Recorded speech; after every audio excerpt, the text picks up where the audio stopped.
नमस्कार, मैं हूं आदित्य। डीएन एडिटर्स टेबल में आपका स्वागत है और मेरे साथ हैं तनवीर आजम जी। और हम बात करेंगे जो दिल्ली को लेके जो एग्जिट पोल के रुझान आए हैं उसको लेके। तो सर, क्या लगता है दिल्ली में जो एग्जिट पोल के जो परिणाम आए हैं वो किस तरह के हैं? देखिए, दिल्ली में जो एग्जिट पोल के जो रुझान है वो जो एक्सपेक्टेशन है थी उसी के अनुरूप हैं। उसमें बहुत ज़्यादा मुझे लगता है कि मेरे एक्सपेक्टेशन के अनुसार है। दिल्ली में तकरीबन 7 सीटें हैं। जी। तकरीबन नहीं, 7 ही सीटें हैं। पिछले बार बीजेपी ने 7 की 7 सीटें जीती थी जी।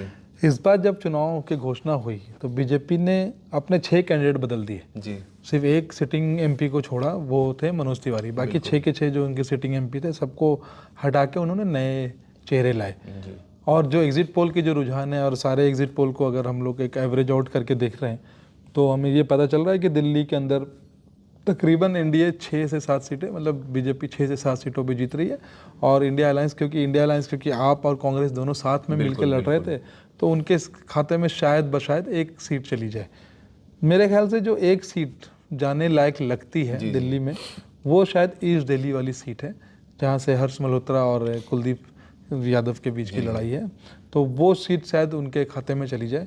अदरवाइज दिल्ली में आम आदमी पार्टी और अब इस पर दर्शकों का सवाल उनके दिमाग में आ रहा होगा कि भाई आम आदमी पार्टी और कांग्रेस दोनों मिल के चुनाव लड़ी, फिर भी बीजेपी को नहीं हरा पाई। तो मैं दर्शकों को बता दूं कि जब पिछले बार जो 7 सीटें बीजेपी जीती थी, सारी सीटों पे बीजेपी का विक्ट्री मार्जिन जो था वो 50% से ज्यादा का था। मतलब दोनों को काउंट भी कर दिया जाए तब भी किसी पे 54, किसी पे 56। वेस्ट दिल्ली में तो बीजेपी 60% वोट लेके आई थी।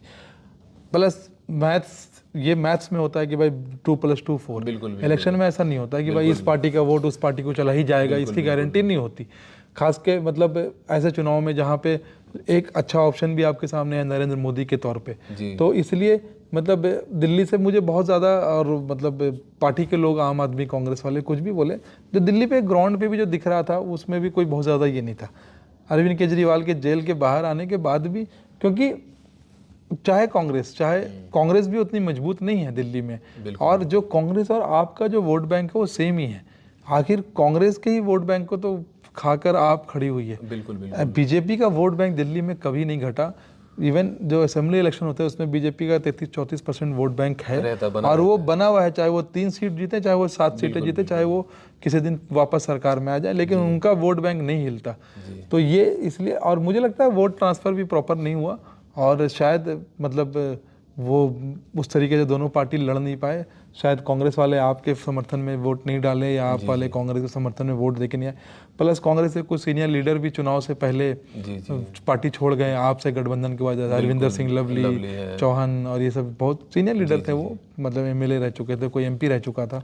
तो मुझे लगता है कि इस बार भी मेरे हिसाब से बीजेपी 7 की 7 सीटें ही जीतेगी। एक सीट भी नुकसान होने के चांसेस बहुत कम है दिल्ली के अंदर। जो इंडिया गठबंधन की तरफ से जो एक्सपेरिमेंट किया गया था वो कुछ खास उनके फेवर नहीं, ये एक्सपेरिमेंट शुरू से ही फेल्योर था। चाहे दिल्ली हो, चाहे हरियाणा हो, ये एक्सपेरिमेंट, चाहे गुजरात हो, ये एक्सपेरिमेंट कहीं काम नहीं करेगा।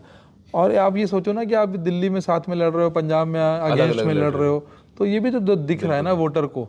तो इसीलिए मुझे लगता है कि दिल्ली में ये जो एग्जिट पोल के जो नतीजे हैं, मेरे ख्याल से यही रिजल्ट में वो हो जाएंगे, कन्वर्ट हो जाएंगे, और बीजेपी 7 की 7 सीट दिल्ली में इस बार फिर से निकाल के ले जाएगी। तो जैसा कि आपने देखा कि दिल्ली के जो एग्जिट पोल हैं उनके अलग अलग मुद्दों पे, अलग अलग पहलुओं पे हमने चर्चा की। डीएनए के साथ बने रहिए। शुक्रिया।